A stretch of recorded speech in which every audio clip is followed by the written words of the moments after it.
deret Taylor. Oke. Nah, saya jelaskan dulu apa itu deret Taylor. Jadi deret Taylor itu adalah salah satu deret. Dulu waktu di SMA sudah diajarkan mengenai deret dan dikenalkan dua macam deret yang cukup terkenal, yaitu deret aritmatik dan deret geometri. Apa sih deret itu? Deret itu adalah sekumpulan bilangan. Jadi isi dari deret itu adalah bilangan-bilangan yang dijumlahkan. Berarti kalau deret itu harus ada tanda penjumlahan yang memiliki pola tertentu. Jadi di dalam deret itu harus ada polanya, harus ada aturannya, dan polanya itu harus tertentu. Apa artinya kita belajar deret? Artinya adalah belajar dari sisi keteraturan. Jadi hidup itu harus teratur, karena kalau teratur maka segala sesuatunya itu bisa di-manage, dikelola dengan baik, bisa diramalkan, bisa diprediksi gitu ya. Nah, apa sih fungsi deret geometri? Apa bedanya dengan deret yang lain? Jadi deret geometri ini deret Taylor. Saya fokusnya ke deret Taylor, nanti saya ganti, ini salah judulnya. Jadi yang betul deret Taylor. Deret Taylor itu sebenarnya deret geometri yang bersifat khusus. Jadi mengapa deret Taylor itu dipelajari? Karena deret Taylor itu mampu membantu kita di dalam menyelesaikan permasalahan kimia yang permasalahan matematika maupun kimia yang rumit, yang dengan penyelesaian biasa itu tidak bisa diselesaikan. Jadi kadang-kadang dulu waktu di SMA mungkin tidak pernah mengalami soal integral yang kalau diselesaikan itu tidak selesai-selesai, sampai panjang tapi tetap tidak berakhir, tidak ada ujungnya. Nah, ini salah satu bentuk integral yang boleh dikatakan adalah yang tidak wajar, sehingga untuk penyelesaiannya itu dengan cara integral biasa itu menjadi sulit atau bahkan mungkin tidak bisa terpecahkan. Tetapi dengan deret Taylor ini semuanya nanti menjadi terasa mudah. Mungkin kalau zaman dulu waktu belum ada kalkulator, kalau kita ditanya sin 7 derajat, saya yakin pasti banyak yang kesulitan menjawab kalau tidak ada kalkulator. Jadi tidak ada kalkulatornya tidak ada, tabel pun tidak punya, tabel logaritma tidak ada, tabel trigonometri tidak ada. Maka kita bingung bagaimana cara menyelesaikan sin 7 derajat. Coba bayangkan peristiwa ini pada tahun 1800-an. Saya yakin di 1800 itu kehidupannya itu masih sangat sederhana. Tidak ada komputer, tidak ada kalkulator. Bagaimana orang bisa menyelesaikan kasus sin 7 derajat? Maka salah satunya itu adalah solusinya itu adalah dengan menggunakan deret. Nanti di dalam kasus contoh-contoh saya akan menggunakan hitungan-hitungan pakai angka, tetapi di kasus kimia nanti deret Taylor itu diterapkan tanpa angka, jadi tidak menggunakan angka, sehingga kalau kita sudah bisa menghitung pakai angka bukan berarti terus berarti selesai, tidak, karena tujuan kita belajar matematika adalah agar kita lebih mudah di dalam belajar kimia. Oke, kita mulai saja. Jadi prinsipnya begini. Deret Taylor, jadi deret Taylor itu katakanlah sebagai fx gitu ya, adalah sama dengan A0 x pangkat 0 ditambah A1 x pangkat 1 ditambah A2 x pangkat 2 dan seterusnya. Jadi kalau kita perhatikan di sini, koefisiennya A nilainya berubah dari 0 sampai tak terhingga, 0, 1, 2, 3. Demikian juga dengan pangkatnya di sini. Pangkatnya 0, pangkatnya 1, pangkatnya 2 dan seterusnya. Maka deret semacam ini aslinya namanya adalah power series. Power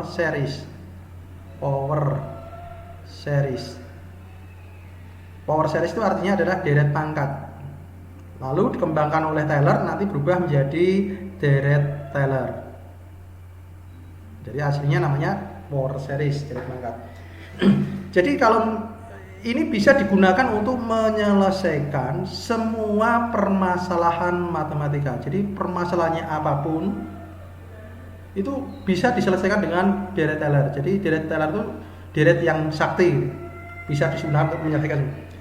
Contohnya ini, misalnya kita punya pertanyaan sin X sama dengan berapa, maka sin X itu sama dengan A0 X pangkat 0 ditambah A1 X pangkat 1 ditambah A2 X pangkat 2 dan seterusnya.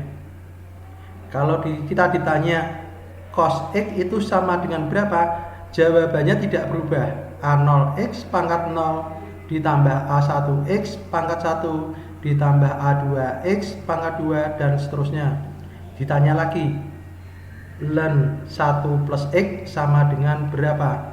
Jawabnya A0 X pangkat 0 ditambah A1 X pangkat 1 ditambah A2 X pangkat 2 dan seterusnya.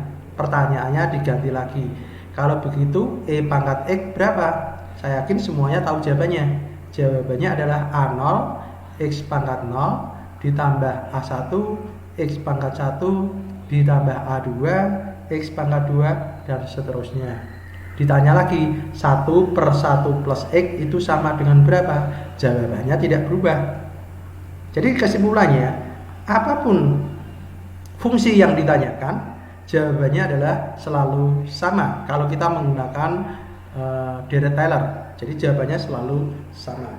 Nah, kalau jawabannya sama berarti buat apa dikerjakan? Kalau kita lihat di sini, walaupun sama, sebenarnya ada yang berbeda di sini karena kita belum tahu berapa nilai A0, berapa nilai A1, berapa nilai A2. Jadi tugas kita nanti di dalam kita belajar di sini nanti, kita adalah belajar menentukan berapa nilai A0, A1 dan A2 dan seterusnya. Jadi antara sin X dan cos X, nilai A0-nya itu tidak sama. Nilai A1-nya tidak sama.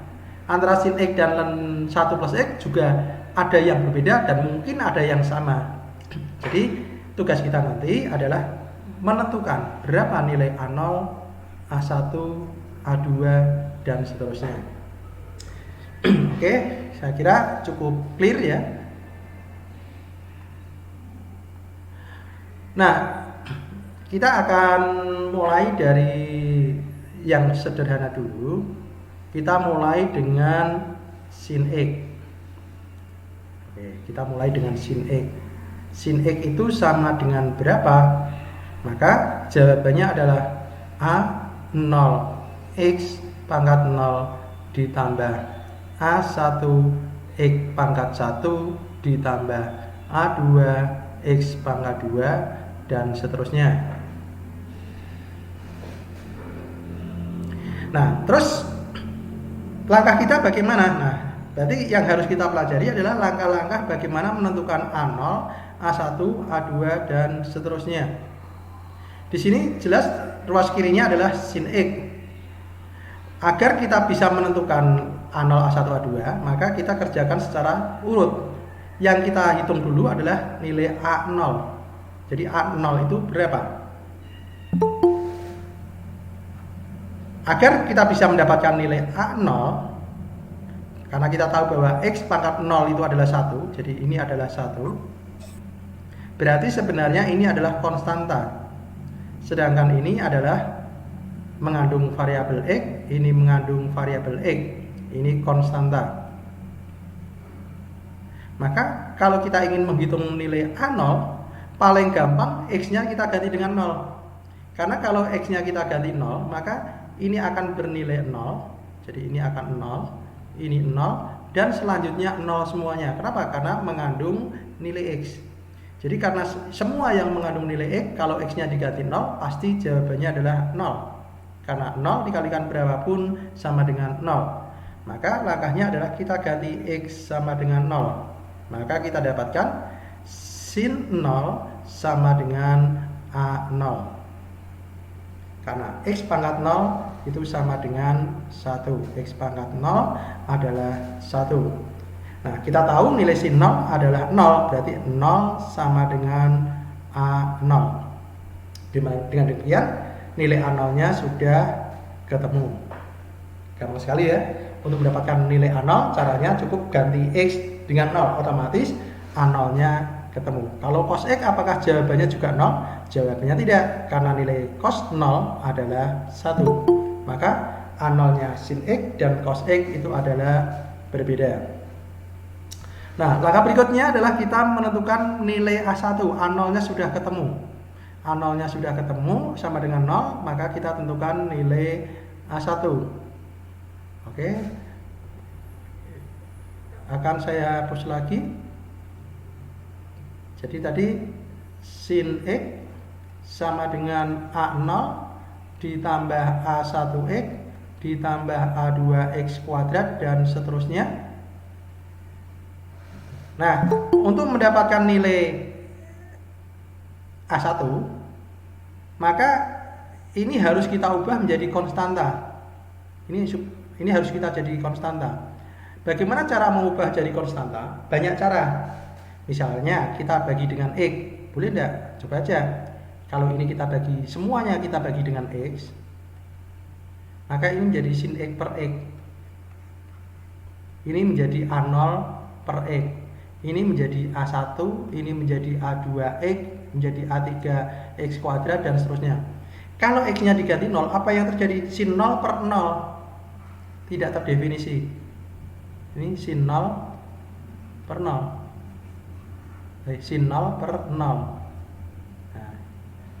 Nah, ini malah menjadi A0-nya malah berubah menjadi ada nilai X-nya. Tadi A0-nya 0 dibagi 0 lagi.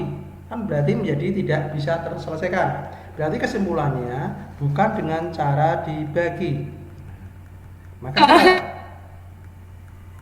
Maka caranya bagaimana untuk menyelesaikan ini? Maka kita harus cari alternatif lain. Nah, kita bisa lakukan dengan cara coba diturunkan. Kalau diturunkan, sin X akan berubah menjadi cos X. A0 akan berubah menjadi 0 karena konstanta diturunkan adalah 0. A1X diturunkan akan menjadi A1. A2X kuadrat diturunkan jadi 2A2X dan seterusnya. Berarti mulai dari A2 seterusnya semuanya mengandung X. Nah, maka ini adalah sekarang konstanta. Nah, ini konstanta. Kalau begitu tinggal kita masukkan X sama dengan 0, maka cos 0 sama dengan A1, maka A1 sama dengan 1. Mungkin ada pertanyaan barangkali. Nah, tugas kita adalah menentukan 3 buah nilai. Jadi kita diminta untuk menentukan 3 buah nilai. Kita sudah punya berapa nilai? Jawabnya kita baru punya 1 nilai. Karena nilai yang dimaksud adalah nilai yang tidak 0. Berarti kita baru punya nilai A1 karena A0-nya tadi adalah 0. Ini 0. Berarti tidak dihitung. Berarti kita harus mencari yang lainnya sebanyak 3. Mengapa harus 3? Karena untuk deret bisa diketahui polanya minimal ada 3. Kalau hanya 2, deret itu tidak bisa diketahui polanya. Oke, langkah berikutnya bagaimana? Langkah berikutnya ya diturunkan kembali. Jadi langkah berikutnya ini kita diturunkan kembali. Tadi turunannya kan adalah ini. Nah, ini kita turunkan lagi. Maka kalau kita turunkan tadi adalah cos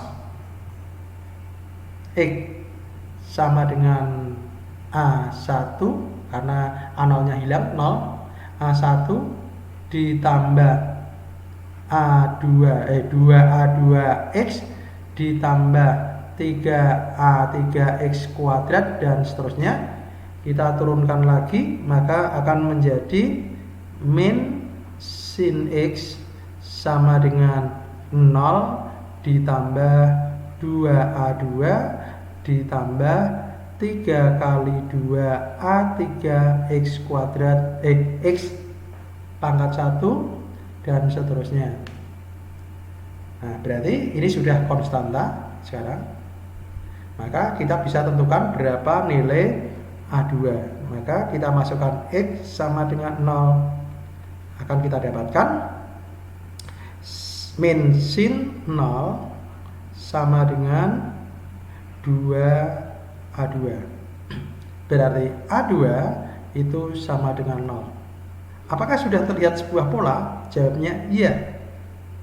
A0 adalah 0, A2 adalah 0, maka kita bisa meramalkan bahwa pasti A4 adalah 0. Pasti A4 adalah 0, pasti A6 adalah 0, pasti A8 adalah 0. Berarti yang kita perlu cari adalah A1, A3, dan A5. Nah, itu yang harus kita cari. Kalau kita lakukan tadi secara terus menerus, maka pasti kita akan mendapatkan A1, A3, dan A5. Tapi pertanyaannya, kalau kita ditanya A11 bagaimana?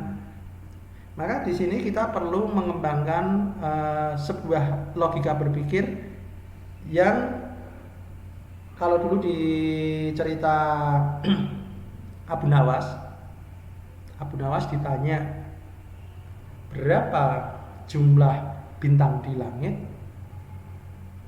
Berapa jumlah bintang di langit? Maka untuk menjawab pertanyaan berapa jumlah bintang di langit, Abu Nawas balik bertanya pada Sultan. Saya bisa menghitung bintang di langit asal Sultan bisa menghitung berapa banyak rambut di kepala saya. Kalau saya jadi Sultan, saya jawab saya bisa. Maka Abu Nawas menjadi kalah. Tapi sayangnya di cerita itu Sultannya tidak sanggup. Mengapa Sultannya tidak sanggup? Berarti Sultannya tidak belajar matematika. Jadi kalau Anda ditanya berapa jumlah rambut di kepala Anda menyerah atau akan berani menjawab? Ada yang berani jawab? Ada yang bisa berani menjawab, Pak? Ya, silakan. Caranya gimana? Pakai deret Taylor, Pak. Gimana caranya? Saya ingin tahu. Caranya gimana? Ya ngikutin caranya Bapak aja. Oh gitu sih. Oke, ini caranya tak tunjukkan. Kepala kan lebih jelas daripada langit. Langit kan begitu luasnya dan langit itu kan berputar. Dan kita hidup di satu belahan bumi dan kita tidak bisa melihat langit di belahan bumi yang lain dan kerapatan bintang di bumi sebelah ini dan sebelah sana itu kan tidak sama. Beda dengan rambut. Rambut itu walaupun ada agak berbeda, itu kan kerapatannya nyaris sama. Caranya kan gampang. Ambil kertas, ya, ditaruh di kepala atau mungkin kain, lalu ditutupkan sampai menutupi seluruh kepala.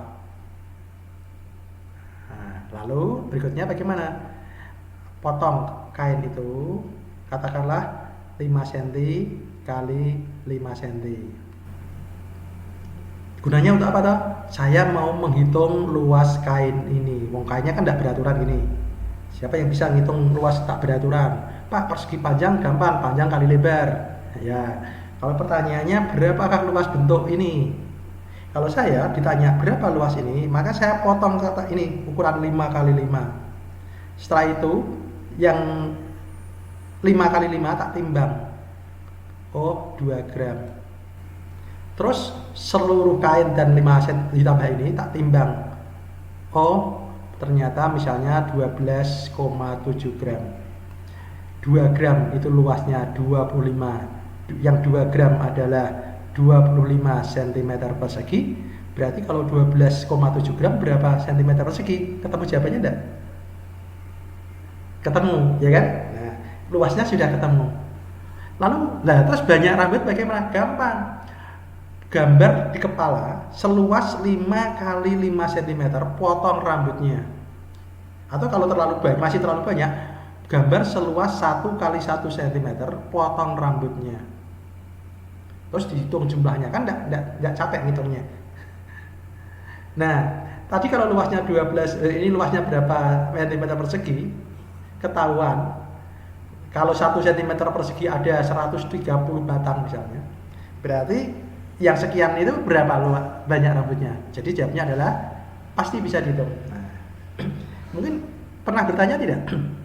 Waktu di SMP itu kan ada ilmu pelajaran IPBA atau mungkin fisika yang mengatakan corona itu temperaturnya adalah sekian ribu derajat Celcius. Pertanyaannya, termometernya kayak apa yang bisa mengukur sekian ribu derajat Celcius? Apakah yang bawa Superman dibawa terbang ke sana, termometernya dicolokkan ke matahari, meleleh, ya kan? Kok para ilmuwan bisa mengukur? Nah, padahal menyentuh matahari aja tidak bisa. Padahal kalau kita mengukur suhu badan, termometernya harus ditempel di badan baru ketahuan temperaturnya. Lah kok bisa? Nah, itu karena kita menggunakan tadi pola. Jadi intinya kita belajar mengenai pola. Jadi kalau kita mau mengukur temperatur matahari itu salah satunya itu bisa dengan model itu cahaya. Jadi cahayanya itu berapa intensitasnya, atau mungkin juga dengan model begini. Sekarang jarak dari matahari ke ini berapa? Nah, kita bergerak naik pesawat sekian ribu kilometer, temperaturnya berapa? Oh, ternyata setiap kita mendekat sekian kilometer, temperaturnya naik sekian derajat. Oh, berarti karena jarak matahari ke bumi adalah sekian kilometer, berarti temperaturnya adalah sekian. Itu bisa dengan cara seperti itu. Apakah akurat? Ya tidak, karena dengan alat apapun tidak pernah ada yang namanya menimbang itu akurat, pasti mengandung kesalahan. Kembali ke angka penting dulu. Bahkan kita menimbang dengan neraca yang komanya 4 saja tetap mengandung kesalahan.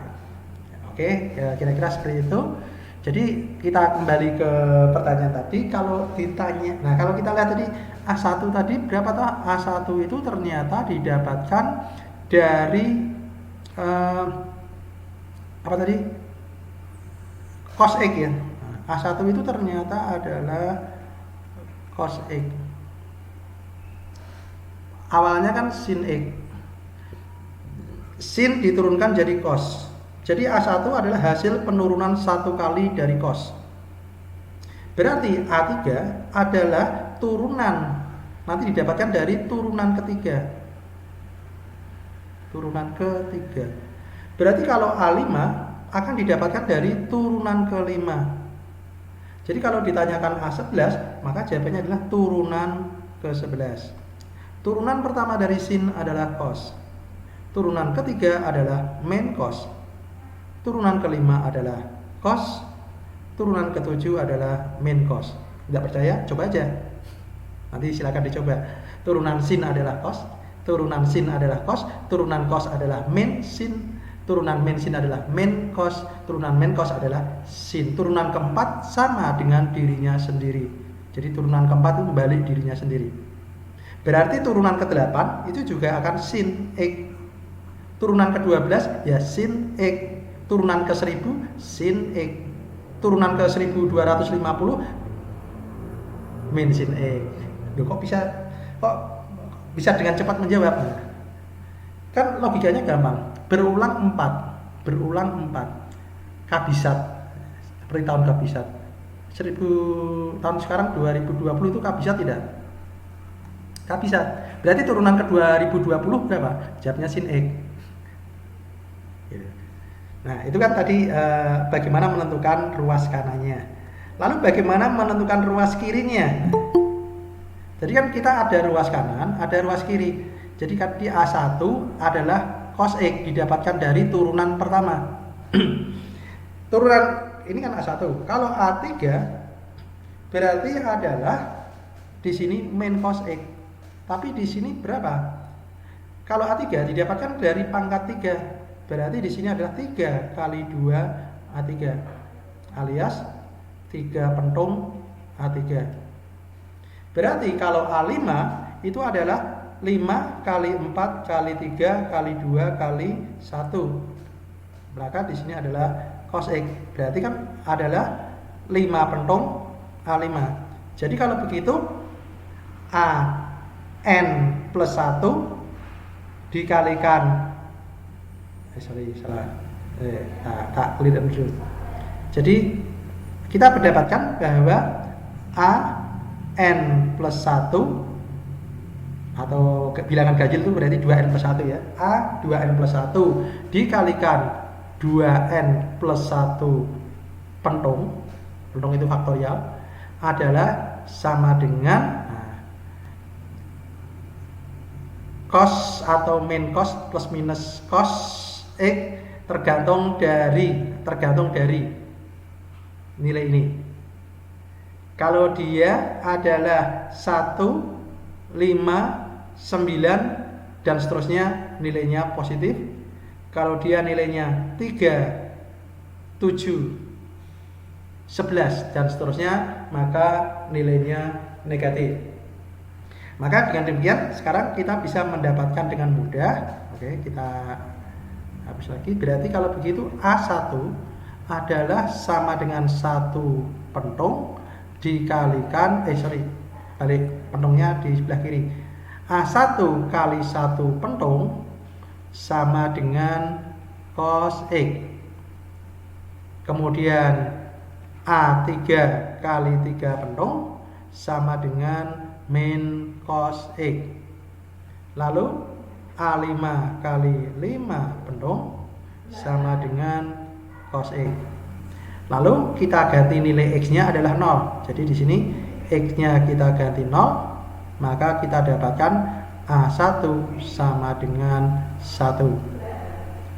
Di sini X-nya kita ganti dengan 0, maka A3 sama dengan min 1/3 pentung. Ini kita X-nya ganti 0, maka A5 sama dengan 1/5 pentung. Pentungnya di bawah. 1/5 pentung. Nah, sekarang sudah kelihatan polanya. Coba kita tulis. Tadi pertanyaannya adalah sin X. Jadi kalau begitu sin X sama dengan 1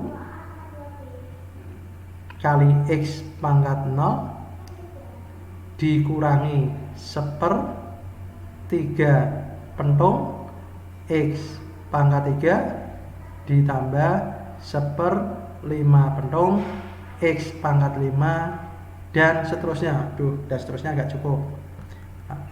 Nanti kalau tidak tertulis dianggap tidak ada. Saya kecilkan lagi tulisannya. Oke, saya buat yang lebih kecil. Jadi sin X itu sama dengan A1 itu berarti 1 min 1/3 pentung X pangkat 3, berarti kan angka dan tandanya 1/5 pentung X pangkat 5 dan seterusnya. Kalau misalnya diminta melanjutkan, berikutnya itu sebenarnya plus atau min? Ini kan saya tulis plus, tapi sebenarnya bisa plus bisa min. Kalau lihat dari polanya ini, kira-kira jawabannya apa? Plus apa min? Selang-seling, Pak. Selang-seling. Berarti kalau begitu setelah pangkat 5 ini plus apa min? Min. Min seperberapa? Min seperberapa? 1/7. 7 apa? 1/7 faktorial kali kali Pangkat 7. Nah, betul. Itu jawabannya. Jadi sebenarnya ini masih ada lanjutannya. Cuma tidak ditulis. Kenapa?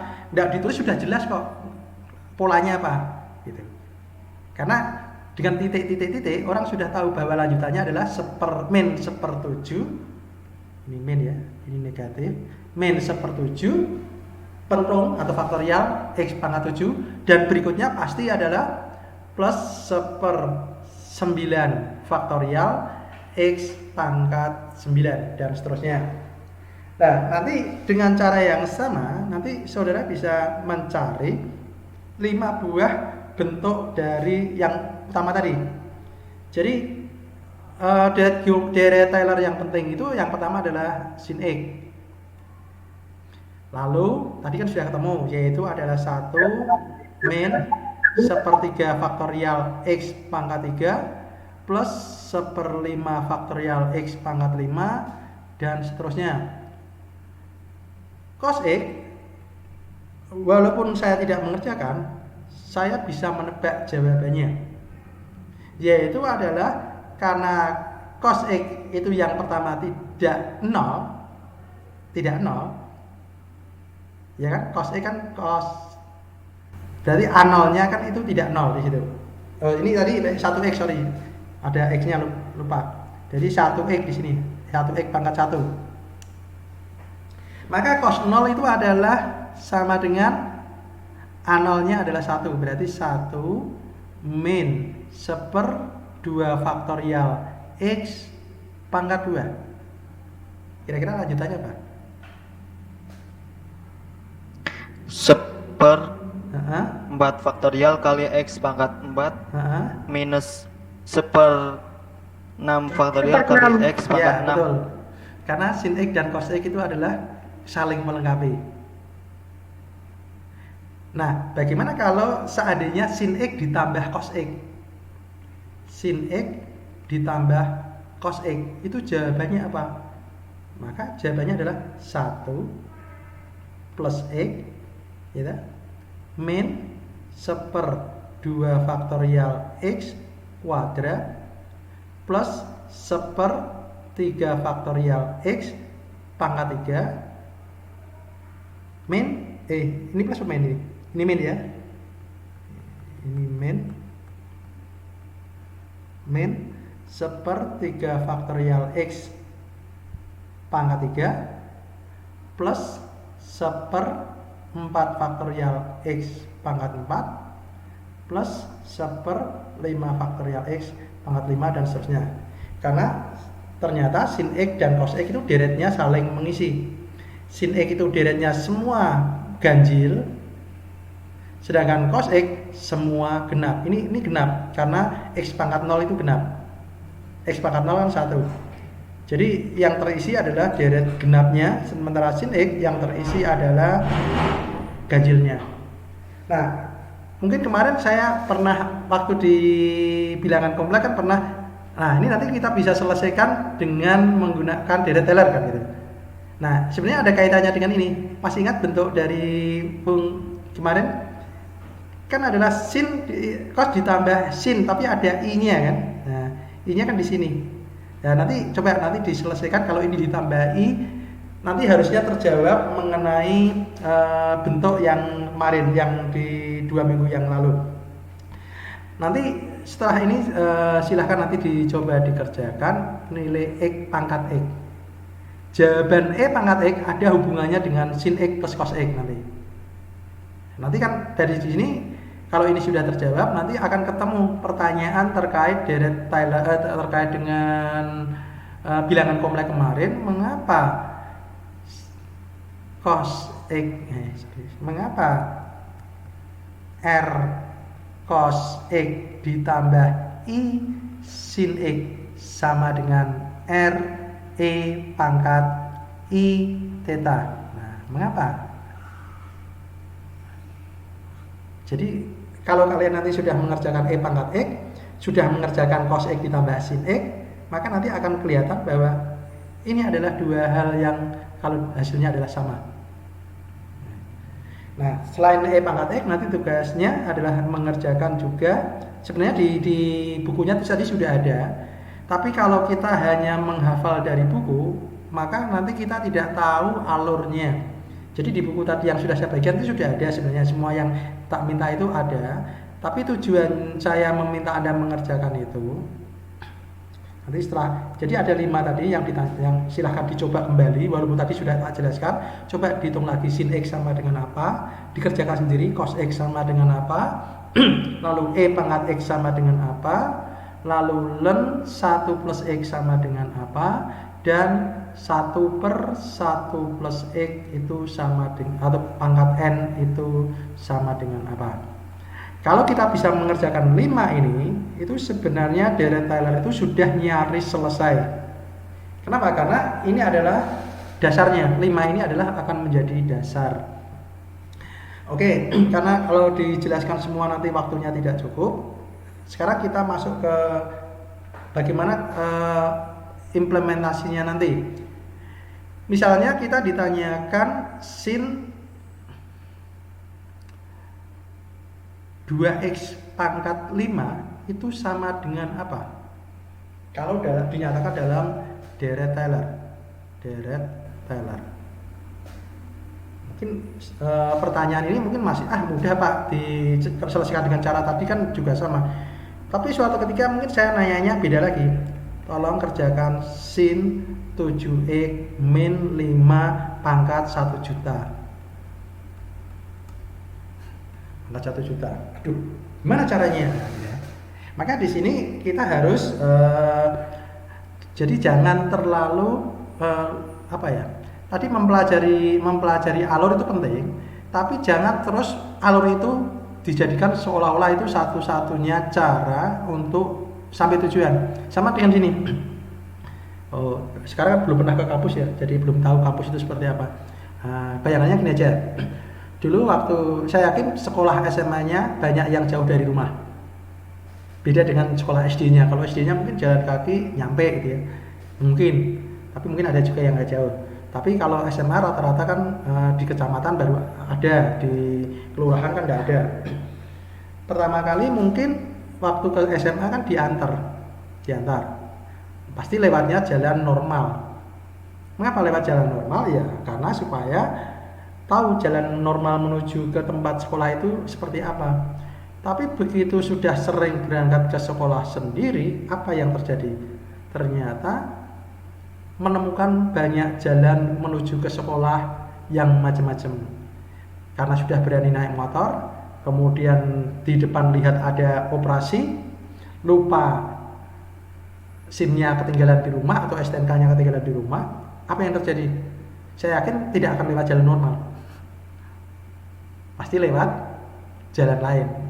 Nah, orang yang tidak pernah lewat jalan lain itu berarti orangnya terlalu lugu.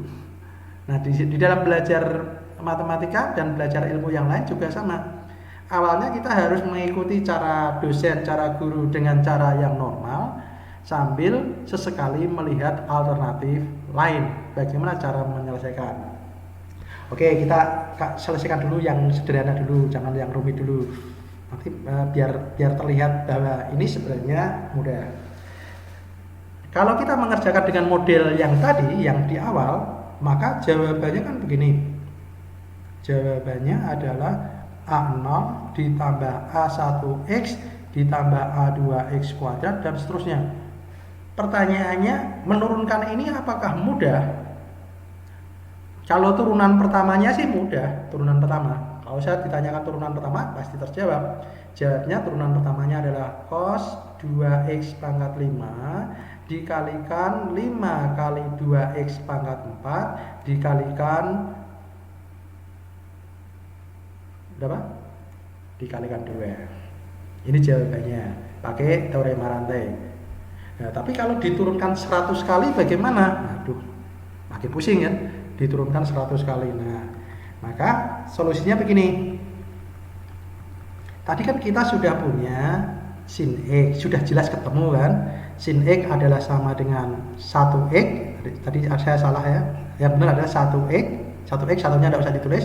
1X min 1/3 X pangkat 3 plus 1/5 X pangkat 5 dan seterusnya. Kan pertanyaannya hanya mengganti X dengan 2X pangkat 5. Nah kalau begitu ya nggak usah pakai cara tadi, ganti aja selesai langsung. Berarti kan sama dengan 2X pangkat 5 min 1/3 2X pangkat 5 pangkat 3 plus 1/5 2X pangkat 3 pangkat 5 dan seterusnya. Nah jadinya gampang. Jadinya adalah 2X pangkat 5 min 1/3 faktorial kali 8X pangkat 15 min 1/5 kali faktorial kali 32X pangkat berapa ini? Ini 3 pangkat 3 9 ya, ini 9, ini adalah 15. Nah, terlihat bahwa ternyata solusinya mudah. Kenapa kok jadi mudah? Karena kita sudah tahu yang 5 dasar tadi. Jadi kalau yang 5 tadi ketemu, nanti yang lainnya ketemu semuanya gitu. Makanya tadi saya minta untuk yang nomor 1 sampai 5 tadi dikerjakan dulu agar benar-benar paham. Karena kalau itu sudah benar paham, maka yang lain itu menjadi mudah. Ibaratnya kalau kita minta untuk pergi ke suatu tempat, asal kita sudah bisa berjalan, saya yakin tempat itu akan bisa dituju. Intinya kuncinya kan di berjalannya, dan ternyata proses berjalan itulah yang paling lama. Manusia untuk bisa berjalan kan membutuhkan waktu sekitar 1 tahun agar bisa berjalan. Jadi proses belajar berjalan itu sendiri memakan waktu yang lama, tapi itu fundamental. Kalau jalannya bagus di awal, maka nanti berikutnya berlari dan seterusnya itu akan menjadi lebih mudah. Tapi kalau berjalannya saja susah, maka nanti yang lain juga akan menjadi susah. Jadi belajar matematika itu poin pentingnya adalah fundamentalnya harus dikuasai. Selama fundamentalnya dikuasai, maka kita bisa belajar yang lain itu menjadi lebih mudah. Gitu. Kalau fundamentalnya di belajar itu adalah membaca. Kalau kita sudah bisa membaca, maka apapun bisa kita pelajari. Kalau kita tidak bisa membaca, maka sulit belajar yang lain. Gitu. Nah di sini solusinya seperti itu tadi. Barangkali mungkin ada pertanyaan, mungkin terkait dengan kalau mungkin ada yang sudah mencoba soal dan mungkin menemukan. Izin bertanya Pak. Silahkan. Untuk perbedaan deret Taylor sama McLaurin itu gimana ya Pak menganalisisnya? Sebenarnya katanya deret McLaurin itu kan X-nya sama dengan 0 ya Pak? Iya. Nah itu gimana mengidentifikasinya Pak? Sebenarnya tidak terlalu penting bagi kita untuk mengetahui bedanya apa, karena sebenarnya gini, deret McLaurin itu adalah polinomial dari deret Taylor. Polinomial itu sudah diangkakan. Jadi waktu belum dikasih angka 0 itu namanya deret Taylor. Jadi waktu tadi kita buat deret, belum kita ganti dengan X sama dengan 0, itu masih disebut sebagai deret Taylor. Tapi begitu diganti 0 itu sebenarnya sudah menjadi deret McLaurin. Tapi sebenarnya disebut deret Taylor atau deret McLaurin itu tidak ada bedanya gitu Mas. Jadi karena kita bukan di matematika, kita di kimia, di sini kita tidak terlalu apakah itu sebenarnya Taylor atau McLaurin itu tidak terlalu kita perdebatkan, karena yang penting di sini adalah bagaimana itu kita gunakan untuk menyelesaikan permasalahan kimia. Kalau di matematika pasti itu harus clear mana yang Taylor, mana yang McLaurin. Tapi kalau di kimia sebenarnya yang disebut McLaurin itu adalah kalau sudah final tadi, sudah diganti 0, tapi ketika belum diganti 0 itu namanya deret Taylor. Tapi karena penemu pertamanya Taylor, maka ya saya menghargai sebagai deret Taylor gitu. Tapi sebenarnya kalau disebut deret Taylor McLaurin ya oke aja, tidak masalah. Itu Mas ya, itu mengenai istilahnya. Jadi sebenarnya ada perbedaan gitu. Berarti apabila ada pada saat di soal itu X-nya nggak ditentukan berarti sama dengan 0 ya Pak? Bukan. Jadi kalau belum ditentukan maka disebut sebagai deret Taylor gitu. Jadi kalau X-nya belum ditentukan maka namanya deret Taylor. Jadi ya belum ketemu gitu. Jadi istilahnya gini, deret Taylor itu adalah menuju ke suatu daerah tapi belum sampai ke tujuan. Dia tinggal sedikit saja itu sudah sampai tujuan, tapi dia berhenti. Jadi ibaratnya orang mungkin pernah lihat peristiwa orang menggali tanah gitu ya, terowongan mencari berlian, berliannya ada di sini, tapi dia sudah capek merasa berliannya tidak ada, dia pulang. Si Taylor pulang. Lalu datang McLaurin, dia mencoba meneruskan, ternyata baru sedikit aja sudah ketemu berliannya, kira-kira gitu. Ya, jadi sebenarnya McLaurin itu menyelesaikan pekerjaan yang tidak tuntas dari Taylor tadi, yang sebenarnya hanya tinggal gitu lah. Ya, maka orang kadang-kadang lebih menyebut sebagai deret Taylor daripada deret McLaurin. Kenapa? Karena kerja panjangnya itu adalah kerja panjang dari Taylor. Jadi Taylor itu mengerjakan segini panjangnya, McLaurin hanya tinggal menyelesaikan gitu. Jadi ada yang menyebut deret McLaurin, ya benar, itu yang menyelesaikan itu memang McLaurin. Tapi ada juga orang yang mengatakan itu deret Taylor, ya, karena tadi proses panjangnya itu adalah Taylor. Atau mungkin biar adil sebut saja dua-duanya Taylor McLaurin gitu. Gitu Mas. Baik Pak, terima kasih. Mungkin ada lagi yang mau ditanyakan, mungkin terkait dengan yang buku yang atau bab yang sudah saya bagikan tadi. Yang beberapa halaman itu adalah itu saya rangkumkan. Jadi kalau yang rangkuman itu terselesaikan, tapi kan di situ tidak ada soal-soalnya ya, hanya cara-caranya bagaimana menyelesaikan deret Taylor. Tapi yang soal-soalnya ada di buku bab satunya tadi yang lengkap. Tapi kalau kita membaca buku yang lengkap kan kadang-kadang mungkin nggak ketemu maksudnya apa gitu ya. Tapi saya coba ringkaskan di sini. Tapi di sini tidak ada soalnya. Nah, contoh penerapannya ini. Sekarang kita masuk ke penerapannya dulu.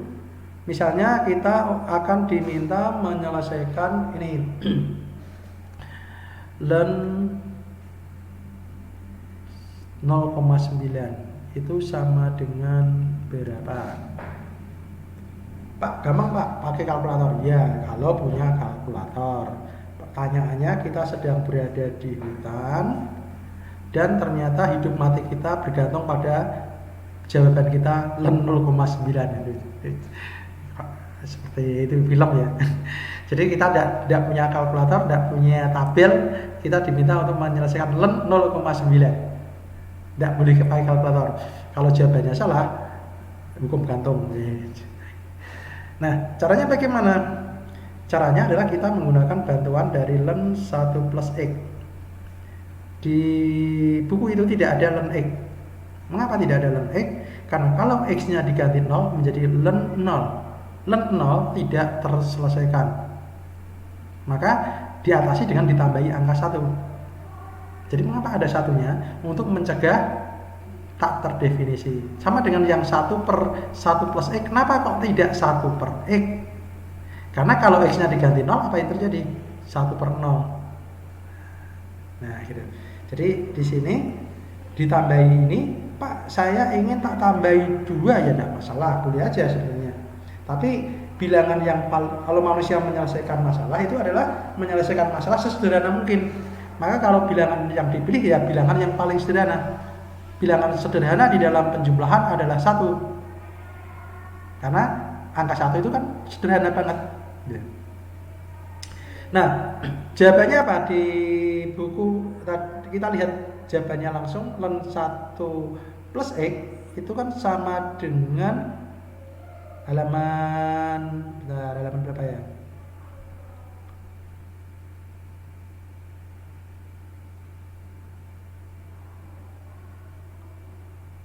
Mungkin ada yang lihat di bukunya ln 1 plus X sama dengan berapa? Ada yang bisa mendiktekan ke saya? Ln 1 plus X sama dengan X min X kuadrat per 2 plus X pangkat 3 per 3 min X pangkat 4 per 4 dan plus ya. X Ya. Oke, ya selanjutnya Pak. Nih, sebenarnya kalkulator cara kerjanya adalah menghitung seperti ini. Maka kalau kita menghitung seperti ini, maka kita berpikir secara computational thinking. Jadi kalau kita mikirnya seperti ini, maka kita berpikir secara komputer. Kalkulator itu sebenarnya ngitungnya caranya seperti ini. Maka kita mengenal ada kalkulator dagang, ada kalkulator saintifik. Kalkulator dagang itu yang angkanya besar-besar, tombolnya besar, yang ada cuma plus, min, kali, bagi. Kenapa? Karena dalam perdagangan tidak ada perpangkatan. Gula dipangkatkan beras nggak ada. Adanya beli gula berapa kilo, beli beras berapa kilo, harganya sekian. Yang ada cuma perkalian penjumlahan, pembagian gitu ya. Bisa nggak kita menghitung ln 0,9 dengan kalkulator model itu? Jawabnya bisa. Lalu mengapa kalkulator kok ada yang besar-besar, ada yang kecil-kecil? Jawabnya adalah ketelitian. Kalkulator besar justru tidak teliti. Kenapa? Karena dia itu tidak ada scientific number-nya, tidak ada sin-nya, tidak ada cos-nya, berarti dia itu tidak teliti. Jumlah angkanya, nanti kalau kita hitung jumlah angkanya, kemampuannya itu terbatas. Misalnya kalau kita kalikan 9 kali 9 kali 9 kemudian berapa kali nanti sampai muncul E, huruf error, itu nanti bisa coba dihitung. Nanti kalkulator beras itu berapa kali muncul E, setelah dikali berapa kali muncul E, lalu kalkulator saintifik itu sampai berapa kali muncul E. Artinya dia itu mampu menghitung sampai berapa deret ini, sampai berapa panjang. Makin kita mampu menghitung berapa panjang, maka kita makin teliti. Kalau ngitungnya cuma berhasil hanya sampai di sini, berarti tidak teliti. Yang sampai di sini berarti lebih teliti. Yang sampai sini makin teliti, dan seterusnya. Makin teliti pasti makin lama. Coba kalau ngitung sampai di sini pasti lebih cepat daripada ngitung sampai sini gitu. Oke, kita kembali ke sini. Nah, terus solusinya ini bagaimana cara menyelesaikannya? Maka 1 plus X itu bisa kita manipulasi. Jadi 0,9 itu adalah sama dengan 1 dikurangi 0,1. 0,9 adalah 1 dikurangi 0,1, betul kan? Berarti sama dengan ln 1 ditambah min 1. Berarti X-nya adalah min 1. Ini X. Maka tinggal kita masukkan di sini. X-nya diganti min 1. Paling cepat ngitung hanya sampai di sini. Jawabannya berapa? Min 1, selesai. Kalau kita ingin yang lebih teliti, hitung sampai di sini. Min 1 dikurangi min 1 dikuadratkan dibagi 2. Pasti lebih lama. Pengen teliti lagi, ngitungnya sampai sini. Ditambah min 1 pangkat 3 per 3. Pengen lebih teliti lagi, sampai sini, dan seterusnya. Nah, nanti di dalam soal akan diminta untuk menghitung sampai ketelitian berapa. Katakanlah diminta untuk sampai ketelitian dari 2, berarti dimintanya ngitungnya sampai sini. Sampai ketelitian 3 berarti sampai sini. Jadi ini tadi solusinya cuma tinggal mengganti X-nya dengan min 1. Jadi tinggal ini ganti min 1, ini ganti min 1, ini ganti min 1, ini ganti min 1, ini ganti min 1. Perintahnya hitung sampai 3 suku, berarti ini tidak usah dihitung. Ngitungnya pol sampai di sini aja. Ngitungnya disuruh sampai 2 suku, berarti ngitungnya sampai sini. Saya yakin diminta ngitung 2 suku, nggak usah pakai kalkulator bisa, karena jawabannya min 1 dikurangi min 1 kuadrat per 2 alias min 1 dikurangi setengah sama dengan min 1 setengah. Nggak pakai kalkulator kan? Cuma teliti tidak, nanti kan bisa dilihat kalau 3 suku bagaimana. Nanti coba hasilnya dibandingkan dengan kalkulator. Mana yang paling teliti, yang paling mirip dengan kalkulator, pasti jawabannya yang paling panjang. Semakin panjang, semakin mirip dengan kalkulator. Nah, itu jawabannya. Nah, ini kan tadi menghitung. Sekarang kita lihat di kasus kimia. Kasus kimia, di kimia, ada hukum, namanya hukum, mungkin belum pernah dengar, namanya Clausius-Clapeyron. Nanti cari di buku kimia, hukum Clausius-Clapeyron. Di sana ada tertulis yaitu ln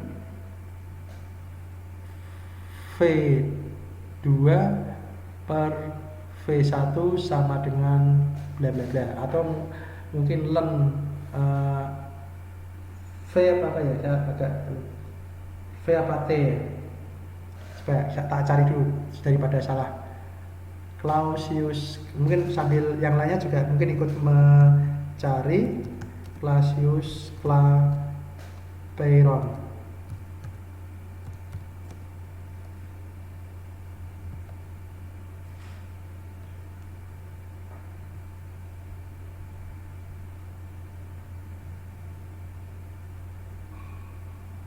Oh, P. Nah, ini.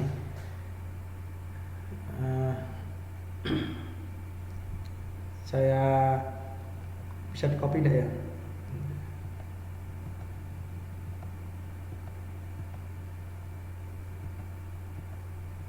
Oke, saya tuliskan di sini.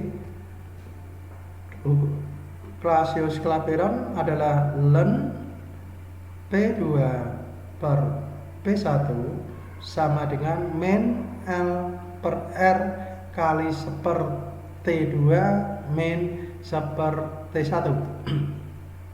Yang jadi masalah yang mana? Yang jadi masalah adalah pada bagian ini, menjadikan perhitungannya menjadi rumit. Mengapa? Karena ada ln P2 per P1. Kalau ini nanti mau dioperasikan di dalam sebuah persamaan, ini akan menjadi penghambat di dalam proses penyelesaian, menjadikan penyelesaian itu menjadi rumit, lama, dan seterusnya. Maka orang mencoba menyelesaikan ini. Bagaimanakah ln P2 per P1? Jadi fokus kita bukan pada persamaan yang utuhnya, tapi pada bagian ln P2 sama dengan P1. Itu bisa diselesaikan dengan cara seperti apa? Oke, kita tulis ini, ln P2 per P1 itu sama dengan ln tadi syaratnya adalah harus diubah menjadi 1 plus X. Nah, kira-kira bagaimana caranya supaya P2 per P1 bisa menjadi 1 plus X? Mungkin ada yang mau menjawab? Caranya bagaimana supaya P2 per P1 yang jelas-jelas tidak ada angka satunya, tidak ada tanda plusnya, bisa berubah menjadi bentuk penjumlahan. Silahkan yang mau menjawab.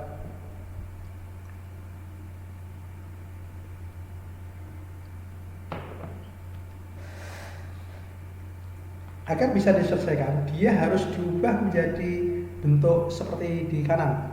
Sama seperti tadi waktu ln 0,9, ini kan tidak ada angka satunya, maka kita akali bagaimana supaya menjadi angka 1 plus min 0,1.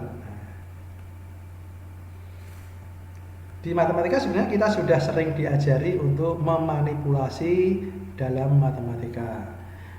Contohnya ini, 7 itu sama dengan berapa? Sama dengan 7 sama dengan 7 dikurangi 5 ditambah 5. Loh, nah ngapain? Nah, pasti ada tujuannya. Jadi caranya ditambah sesuatu dan dikurangi dengan sesuatu yang sama, atau dikurangi dengan sesuatu lalu ditambah lagi dengan sesuatu. Kadang-kadang ada juga yang 7 sama dengan 7 dikalikan 5 per 5. Jadi pembilangnya dan penyebutnya itu sama. Kan sebenarnya tidak ada perbedaan. Tapi tujuan dari mengalihkan seperti ini atau dengan mengurangi seperti ini adalah tujuannya untuk menyelesaikan masalah tanpa mengubah nilai. Karena ini nilainya tidak berubah, tetap sama dengan 7. Ini nilainya tidak berubah. Selama nilai tidak berubah, berarti tidak ada yang salah di dalam matematika. Nah, kita kembali ke soal tadi.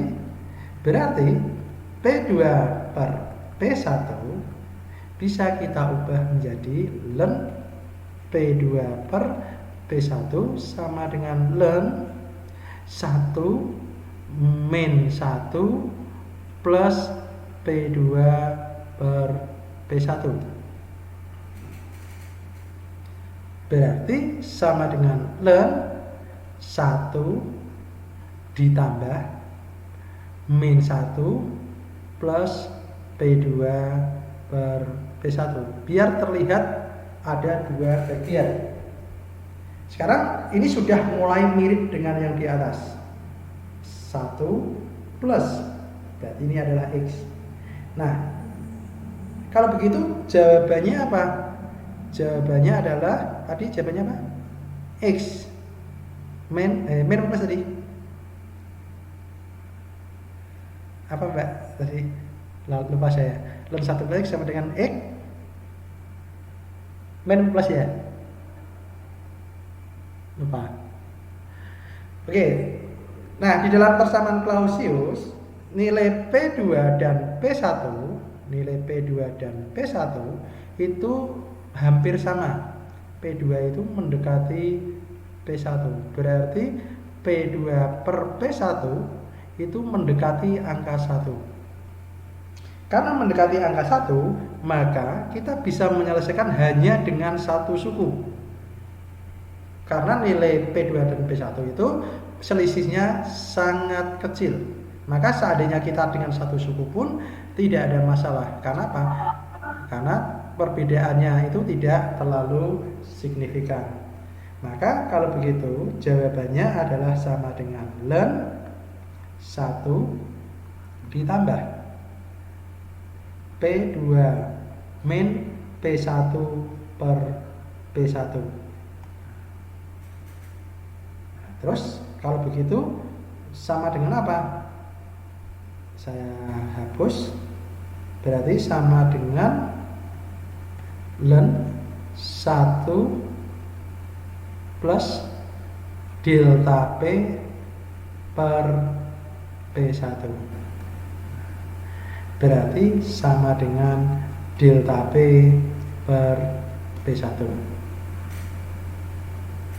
Karena tadi ini sama kan ln 1 plus X, kalau suku pertamanya adalah X.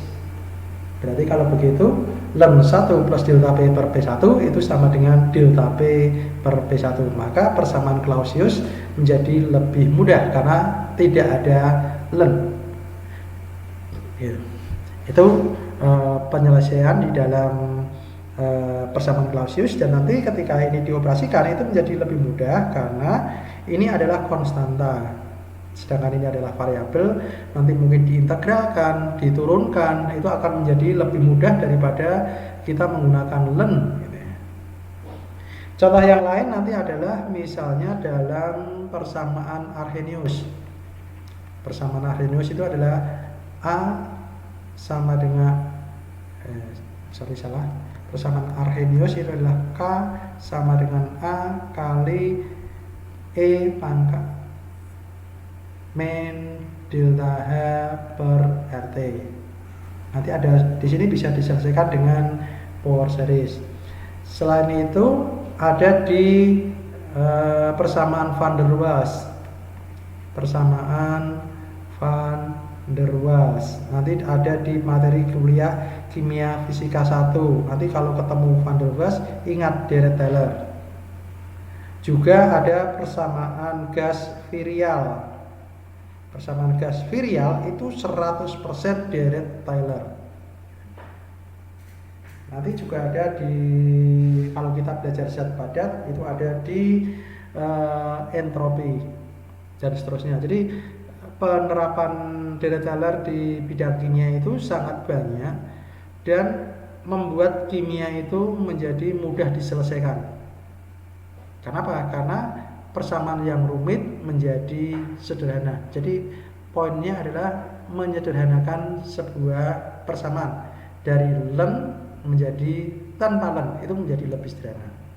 Dari E pangkat menjadi bentuk perkalian. Jadi E pangkat sekian dengan berapa kali berapa itu tentunya lebih mudah kalau perkalian. Karena kalau perkalian nanti kalau diturunkan juga lebih mudah, tapi kalau perpangkatan, logaritma itu integral turunan itu pasti lebih rumit. Kira-kira seperti itu. Silahkan kalau ada pertanyaan.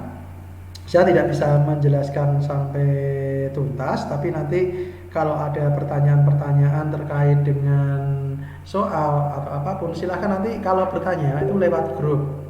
Saya berharap ada teman kalian yang menjawab. Saya akan senang sekali kalau ada teman yang merasa bisa dalam menjawab.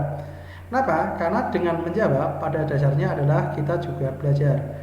Semakin kita sering menjawab, berarti kita akan semakin dituntut untuk belajar. Dan itu juga bisa digunakan untuk membantu temannya. Mengapa begitu? Gini, diterangkan oleh dosen itu akan terasa lebih sulit dibandingkan diterangkan oleh teman. Benar? Jadi ini, kalau Anda merasa kesulitan waktu saya menerangkan, coba tanya pada teman yang sudah bisa. Saya yakin pasti temanmu itu akan menerangkan itu dengan lebih mudah dipahami. Walaupun mungkin menerangkannya tidak sedetail saya, tapi yang jelas pasti lebih mudah dipahami. Mengapa begitu? Karena perbedaan sudut pandang kalian antar mahasiswa itu relatif kecil. Artinya untuk memahami teman itu lebih mudah daripada untuk memahami dosen. Maka saya harapkan saya buat grup itu gunanya adalah untuk saling belajar. Jadi nanti kalau ada pertanyaan silahkan menanyakannya lewat grup. Kalau ada yang nanya ke saya itu selalu tanyakan di grup. Mengapa begitu? Karena satu, kalau yang jawab teman itu lebih mudah dipahami, itu yang pertama. Yang kedua, bisa jadi pertanyaan yang ditanyakan itu juga sebenarnya ingin ditanyakan teman lainnya, cuma mungkin temannya malu mau bertanya. Jadi dengan kita bertanya itu sebenarnya kita sudah membantu teman yang malu untuk bertanya. Berarti kita sudah mewakili pertanyaan mereka. Tapi kalau pertanyaannya lewat Jabri ke saya, maka yang tahu jawabannya hanya yang bertanya. Padahal bisa jadi yang ingin bertanya seperti itu mungkin banyak. Ada yang mungkin pengen bertanya tapi malu, ada yang mau bertanya tapi takut, atau mungkin malah tidak tahu itu harus ditanyakan. Sebenarnya belum paham, tapi tidak tahu kalau harus bisa sebenarnya itu yang perlu ditanyakan. Gitu. Kadang-kadang permasalahannya kan bisa macam-macam, sehingga dengan bertanya di grup itu kita bisa di situ saling belajar, saling membantu. Yang bertanya diuntungkan karena dibantu oleh temannya, yang menjawab pun sebenarnya juga beruntung karena mendapatkan kesempatan untuk memperdalam pengetahuan. Biasanya kalau sudah sering ditanya pasti akan berusaha bagaimana bisa menjawab dengan baik, pasti berusaha pengen supaya temannya itu puas dengan jawabannya. Maka pasti di situ akan ada proses menggali pengetahuan yang lebih dalam. Misalnya saya mau ditanya, kan saya malu kalau misalnya tidak bisa menjawab. Biasanya bisa jawab kok, sekarang nggak bisa jawab. Maka saya akan malu. Maka supaya saya tidak malu, saya akan belajar. Nah, berarti ketika ditanya, kita akan belajar. Jadi kalau Anda sering menjawab, berarti Anda akan sering belajar.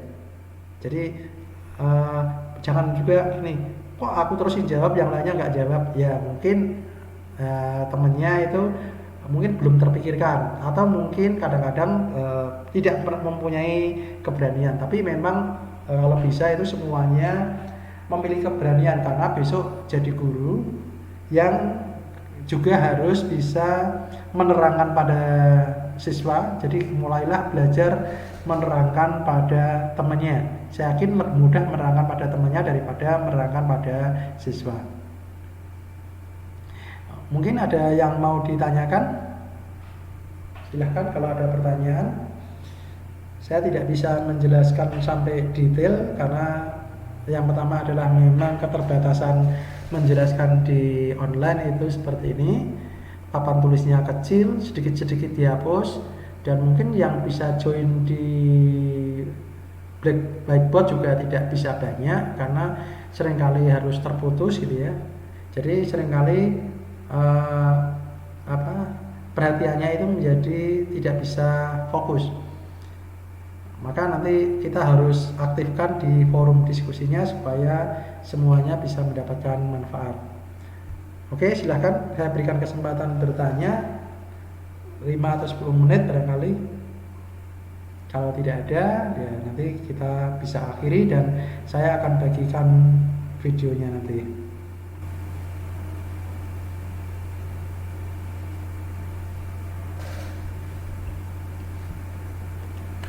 Mungkin ada yang mau bertanya lewat chat juga tidak apa-apa.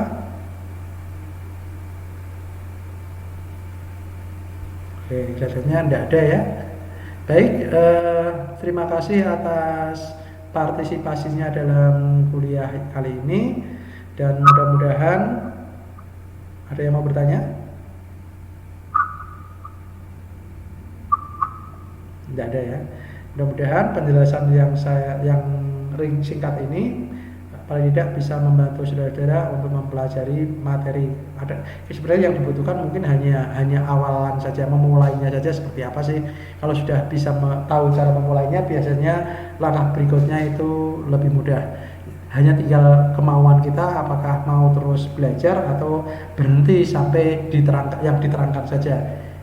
Saya yakin semuanya pengen, kalau tak lihat dari beberapa hari yang lalu tugas-tugas, terlihat bahwa Anda semuanya itu sebenarnya antusias untuk belajar matematika, dan saya senang sekali kalau antusias. Artinya apa? Artinya nanti kimia itu menjadi lebih mudah, karena matematika adalah bahasa sains.